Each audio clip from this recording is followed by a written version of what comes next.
बिस्मिल्लाहिर्रहमानिर्रहीम। अस्सलाम वालेकुम नाज़रीन, इरफान हाशमी आपको शो में खुश आमदीद कहता हूँ। आज 6 मार्च है और दिन है इतवार का। व्यूअर्स, पाकिस्तान का सियासी मंजरनामा पिछले 3 बरसों में इसके ऊपर हमें एक ही खेल जो नजर आया वो ये था कि किस तरह हमने इस निज़ाम से फ़ायदा उठाना है, अपने केसेस को ख़त्म करवाना है। अपोजिशन जमातें ये कोशिश करती रही, पाकिस्तान पीपल्स पार्टी हो, नून लीग हो या इनकी इत्तेहादी जमातें हों, क्या कोशिश करती रही? ये कोशिश करती रही कि जरदारी साहब के ऊपर करप्शन, मनी लॉन्ड्रिंग या फिर दूसरे जो केसेस हैं उनसे किसी तरह छुटकारा हासिल किया जा सके।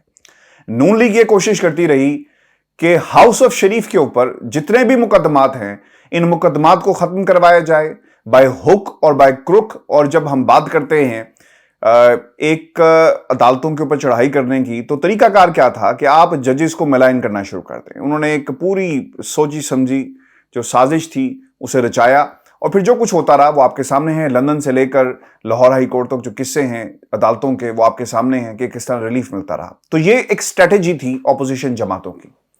अब ऑपोजिशन जमातों को जब ये नजर आ गया कि कहीं पर भी किसी भी प्लेटफॉर्म के ऊपर इन्हें रिलीफ नहीं मिल सकता, लेकिन आगे जाने से पहले ये बात बता दूं कि पीपल्स पार्टी ने जरूर फायदा उठाया। पाकिस्तान पीपल्स पार्टी के केसेस की फाइल्स भी घूमी और अदालतों से उन्हें एक तरह से एनआरओ भी मिला। हुकूमत नहीं मानती, एक अलग बात है। ये टेलीफोन जो कॉल्स करते रहे और जो पैसे का खेल चलता रहा और फिर जिस तरह इन्होंने फायदा उठाया, पाकिस्तान पीपल्स पार्टी ने अपने सियासी कार्डों को नून लीग से बेहतर प्ले किया और फायदा हासिल किया। और अभी भी ये कुछ हो रहा है, लॉन्ग मार्च हो रहा है, ऐलान वहां पे किया जाएगा। पूरे शो को हाईजैक करने की पीपल्स पार्टी की कोशिश जारी है। नून लीग इस तरह कामयाब नहीं हुई। जो इख्तलाफात थे नून लीग के अंदर के, वो उसे पीछे रखने पर जो एक मेन फैक्टर रहा वो हमें नजर आता है। और फिर फजल रहमान साहब का भी जो गिला रहा पीपल्स पार्टी से और फिर नून लीग में शहबाज शरीफ साहब से, वो भी आपके सामने है। इख्तलाफात और शिकायतें फजल रहमान साहब लगाते रहे, लेकिन जब किसी भी फ्रंट के ऊपर इनको कोई कामयाबी हासिल नहीं हुई तो फिर तहरीक अदम एतमाद का ड्रामा रचाया गया। आपको ये याद रखना होगा, ऑपोजिशन जमातें जो चाह सकती थी या कर सकती थी किसी भी बिल को पास करवाने से रोकने के हवाले से सेनेट के अंदर, वो कर सकती थी अक्सरियत में, लेकिन वहाँ पे भी नाकाम हुई।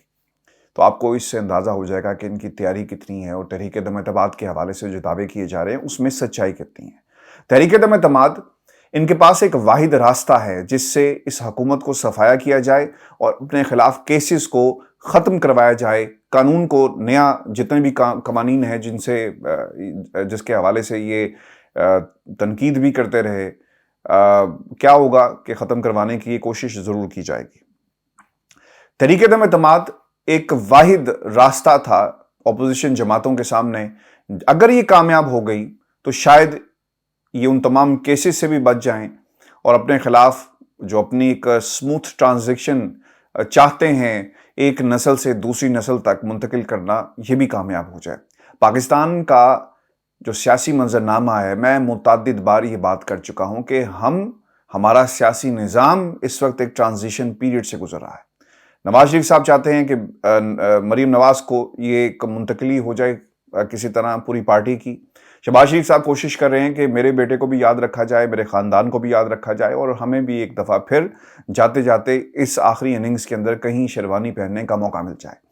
जरदारी साहब बीमार ज़रूर रहते हैं, लेकिन उनकी कोशिश है कि भुट्टो इस ख़ानदान को बिलावल के ज़रिए आगे लेकर जाएँ और सियासी जो उनका की वरासत है वो चलती रहे। आसफा की भी एंट्री इसलिए करवाई गई, जुनैद सफदर की भी एंट्री इसलिए करवाई गई। तो हम एक ट्रांजिशनल पीरियड से गुजर रहे हैं। अगर इस पूरे निज़ाम में किसी की सियासत की एज ज़्यादा है तो वह है इमरान खान। इमरान खान की वरासत सियासी नहीं होगी, लेकिन इसके बावजूद जो सोच इमरान खान ने पूरी कौम को दे दी एहतसाब की, इनका मुहासबा करने की, इनको रोकने की, मेरा ख्याल है कि यही इमरान खान की वरासत है और यही विरासत जो है आगे मल्टीप्लाई होगी अवाम की सूरत में। और लीडर को व्यूअर्स होना भी इसी तरह चाहिए। और अब सूरत हाल ये पैदा हुई है नंबर गेम्स के हवाले से के दावे किए गए। मैंने आप मेरे क्लिप्स निकाल कर देख सकते हैं, एक नहीं मुतअद्दिद बार ये कह चुका हूं कि जिस दिन अपोजिशन के बंदों को तोड़ लिया गया तो फिर क्या होगा? किसी दोस्त ने कमेंट किया था कि आप कैसी बातें करते हैं, किसी को बीमार कर रहे हैं, अल्लाह ताला सबको अपनी हिफ्ज़ अमान में रखे। मेरा ख्याल है कि वो मतलब मेरा गलत समझ सके। मैं दोबारा समझा देता हूं कि जब हम कहते हैं ना कि अपोजिशन के लोगों को भी तोड़ा जाएगा, परवेज खटक कह चुके हैं कि हमारे पास 10 से 15 लोग जो हैं राब्ते में हैं। आपको अपोजिशन के 10 से 15 लोग नहीं चाहिए, आपको सिर्फ 3-4 चाहिए जिनको आप घर बिठा दें और बहाना लगाया जाए। लफ्ज था बहाना, बीमार होने की बात नहीं कर रहा। अल्लाह ताला सबको अपनी हिफ्ज़ ईमान में रखे। उस दिन बहाने भी लगाए जा सकते हैं। आज बिलावल ने भी कह दिया कि हम लोगों के नाम अगर लेना शुरू कर दिया तो शायद फिर उन्हें रोक लिया जाए, उनकी कड़ी निगरानी करना शुरू कर दी जाए और फिर उनको अगवा भी किया जा सकता है। ऐसा हुआ, हमने सिंध असम्बली के अंदर देखा, वहाँ पर बहुत दफ़ा ऐसा हुआ, लोगों को रोका गया। तो इस खदशे का इजहार करते हुए उनके नाम नहीं लिए जा रहे। अगर नाम ले लेंगे तो उससे पहले मामला जो है वो और रुख इख्तियार कर जाएंगे और फिर उनका भी मुहासरा जो है वो हो सकता है। तो ये जो बात थी कि लोग बीमार हो जाएंगे, लोग घरों से नहीं निकलेंगे, ये एक बहाना बनाया जाएगा पैसे लेकर। अगर कोई शख्स असम्बली नहीं पहुंचता तो फिर आप उसका क्या बिगाड़ेंगे? आप बेशक दावे करते रहें कि जनाब हम आपके साथ हैं और आखिरी दम तक आपके साथ रहेंगे और जिस दिन साथ निभाने का वक्त आए और आप गायब हो जाएं। अगर ये मामला पाकिस्तान तहरीके इंसाफ में जो एक पूरी जमात है वहां पे हो सकता है, इत्तेहादियों की शक्ल में हो सकता है और खतरात मंडला रहे हैं, लोग ये कहते हैं कि हमने हर एक के ऊपर रैकी कर रहे हैं और लोगों को चेक किया जा रहा है, तो आप जैसे इमेजिन करें वो पोजीशन जो ना हुकूमत में है, जिसके पास ना कोई तरीकाकार है कि वो अपने इख्तियारात को इस्तेमाल कर सकें, पावर को एंजॉय कर सकें, तो वहां पर इस किस्म के तासुरात लोगों के बिकने और लोगों के घर में रहने और पैसे लेकर अपनी जो जितनी भी आपकी लॉयल्टीज हैं आप उसे तब्दील करें, इसके चांसेस व्यूअर्स ज्यादा हैं। हुकूमत में तो आप हैं ना, आप किसी को देकर किसी को इख्तियार देकर, किसी को इख्तियार में हिस्सेदार बनाकर, किसी को इख्तियारात देकर, किसी के काम करके आप ये कार्ड प्ले कर सकते हैं। लेकिन अपोजिशन वाले क्या करेंगे? मैंने बहुत पहले ये बात कही थी, परवेज खटक साहब ने अब ये बात जो है वो करना शुरू कर दी और वे कहते हैं कि हमारे पास लोग जो हैं वो मौजूद हैं और हम उनको यकीनन वक्त आने पर राब्ते में भी हैं और इसके हवाले से उन्होंने ये भी कहा कि वो वक्त आने पर इनके नाम भी जो हम लेकर आएंगे और वो नहीं आएंगे, कैसे नहीं आएंगे, खैर ये वो बेहतर जानते हैं, लेकिन इस पर काम हो रहा है। आज बिलावल साहब ने बिलावल पंजाब में दाखिल हो चुके अपनी रैली के साथ और जो उन्होंने कुछ बातें कही हैं बड़ी रेलेवेंट सिचुएशन के हिसाब से हैं, क्योंकि उनकी स्ट्रैटेजी क्या है इससे हम अंदाज़ा लगा सकते हैं। खान साहब का काम हुक्मरानी करना है और मेरा काम अपोजिशन करना। मुझे पाकिस्तान के अपने ऊपर भी जो है वो दुख होता है और पाकिस्तान की 22 करोड़ आवाम के ऊपर भी दुख होता है कि हमारे क्या ये नसीब रह गए कि हम मरूसी किरदारों की सियासत और मरूसी किरदारों की तरफ देखेंगे। कल के बच्चे सियासत में आए इसलिए आए कि उन्हें सियासी गुड़ती दी गई थी। अब ये लफ्ज़ गुड़ती है क्या है, लेकिन जो पहला नवाला जब इंसान दुनिया में आता है उसके मुंह में जो जायका दिया जाए वो सियासत का था और वो क्योंकि आप उस ख़ानदान में पैदा हुए इसलिए आपको मिल गया। आप मेरी तस्दीक भी कर सकते हैं अगर मैंने ये लफ्ज़ सही प्रोनाउंस नहीं किया, लेकिन यही कुछ हुआ। हमारे क्या ये नसीब रह गए कि हम इन लोगों के पीछे हाथ बांध कर खड़े हों? आपके पीछे आपके अंकल्स तो खड़े हो सकते हैं। व्यूअर्स, मैं ये जो बातें करता हूं ना इसलिए करता हूं कि आप लोगों में, जो लोग हमें सुनते हैं, एक शऊर पैदा हो। इत्तेज़ाज़ हसन साहब तो खड़े हो सकते हैं हाथ बांधकर बिलावल के पीछे, रजा रब्बानी जैसा सियासतदान तो हाथ बांधकर खड़ा हो सकता है, फारूक अचनाई जैसा सियासतदान तो हाथ बांधकर खड़ा हो सकता है, और फिर यू कैन नेम इट, शारी रहमान, यूसुफ रजा गिलानी, इतने इतने ऐसे ऐसे लोग जो मुल्क के वज़ीर-ए-आज़म भी रह चुके। वो एक शख्स एक नौजवान के पीछे हाथ बांधकर खड़े होते हैं। क्या आप 22 करोड़ अवाम इन किरदारों, इन शहजादे शहजादियों के हाथ के पीछे हाथ बांध कर खड़े हो सकते हैं, बल्कि आगे हाथ बांध कर खड़े हो सकते हैं? ये फैसला आपने करना है। ये मैं बात अपने लिए नहीं कर रहा, ये 22 करोड़ अवाम के लिए कर रहा हूं। जब फैसले अवाम के चुने हुए लीडर्स नहीं करेंगे ना, जो उनमें से निकल कर आते हैं, मैंने शायद बहुत पहले मीडियोकर का लफ्ज़ इस्तेमाल किया था, उसके लिए भी माजरत।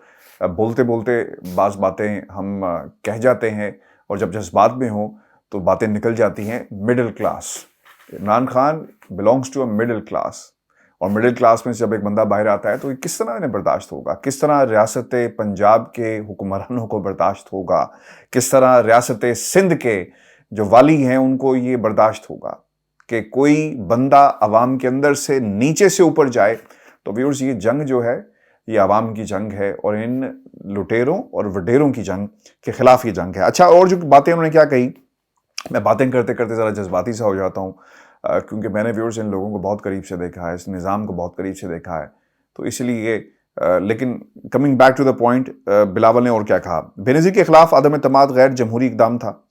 آج بے نظیر کے خلاف بھی جو باتیں ہوتی رہی انہیں یاد آ گیا کہ وہ کہتے ہیں کہ جو وہ ہوا وہ غلط تھا لیکن جو ہم کرنے جا رہے ہیں وہ بالکل ٹھیک ہے.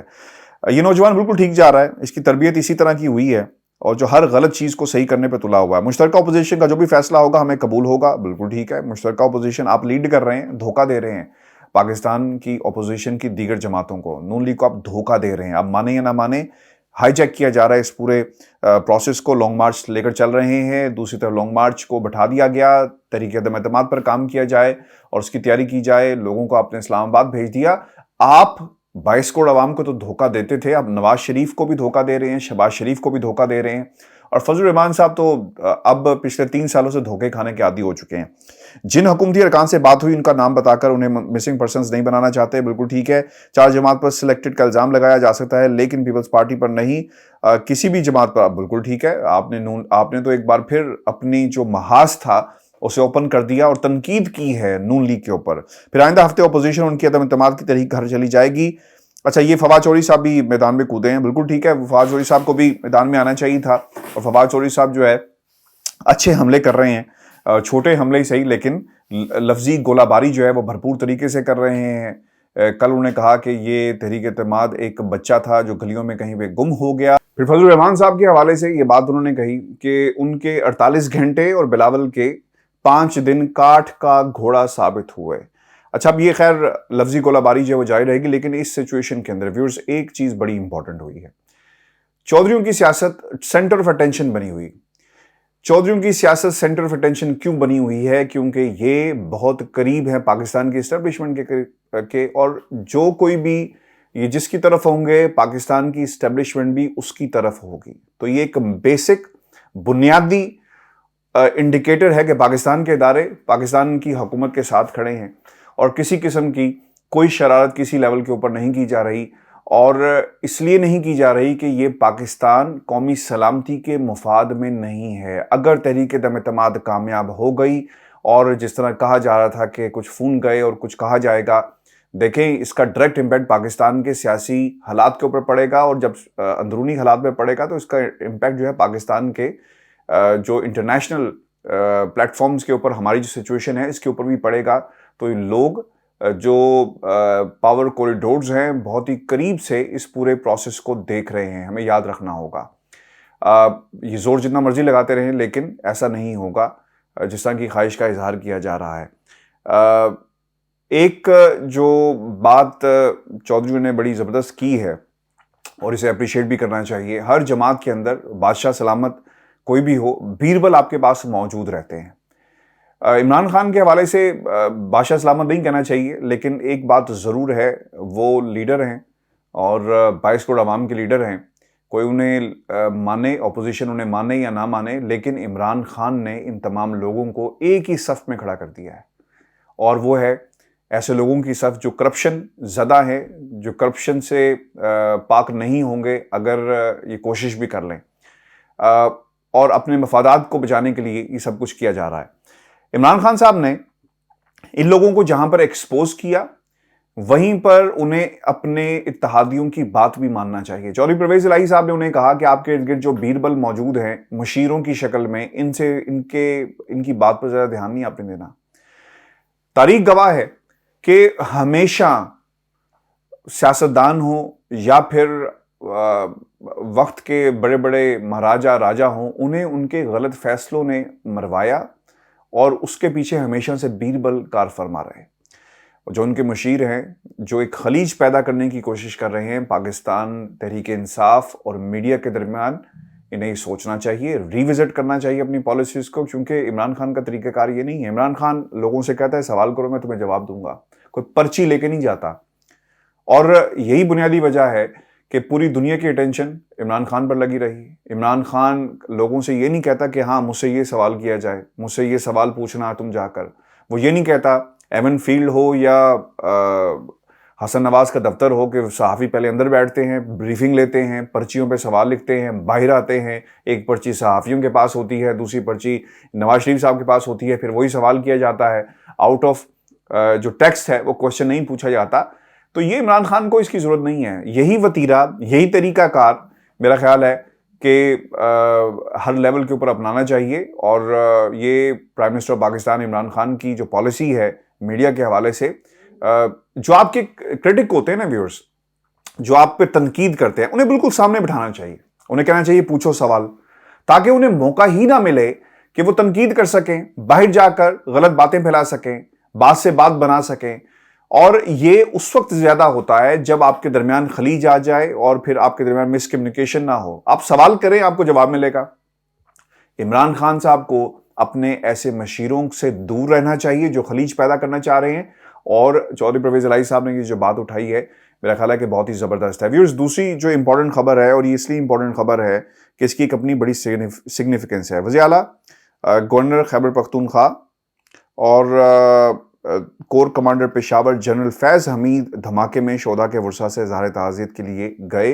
اور اس سے پہلے یہ جو ثانیہ ہوا ہے نا ویورز، میں نے کل بھی اس پہ بات کی تھی، اس سے پہلے بھی میں نے بات کی تھی. پاکستان کو کمزور دکھانے کے لیے کیا گیا ہے، کرکٹ کو نقصان پہنچانے کے لیے کیا گیا، ہمیں غیر محفوظ ملک قرار دینے کے لیے کیا گیا، عالمی طاقتیں اس میں انوالو ہو گئی.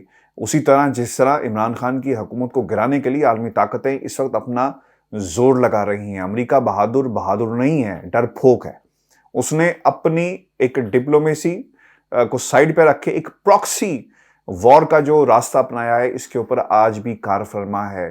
لوگ بکنے کے لیے تیار ہیں. پاکستان میں سیاستدانوں کی شکل کے اندر صرف ریٹ لگانے والا کوئی شخص ہونا چاہیے، کوئی طاقت ہونی چاہیے، اور یہ ریٹ لگ چکا ہے.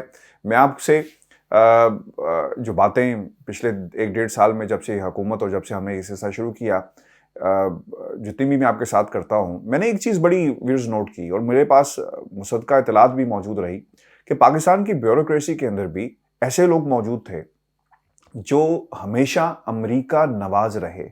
وہاں سے انسٹرکشنز آتی تھی ڈی سی او لیول تک، اسسٹنٹ کمشنر لیول تک، اور پھر بیوروکریسی سیکرٹریز لیول تک، جہاں جہاں بھی ہمارے بابو لوگ بیٹھے ہوئے ہیں، اور وہ ان فائلوں کو آگے نہیں جانے دیتے، نظام کو روک دیتے ہیں. کل کو جب انکوائری ہوگی چین کے حوالے سے تو تب پتہ چلے گا جو ہمارے پروجیکٹس بہت سارے آگے نہیں بڑھ سکے، ان میں بھی ان بابو لوگوں کا ہاتھ ہے.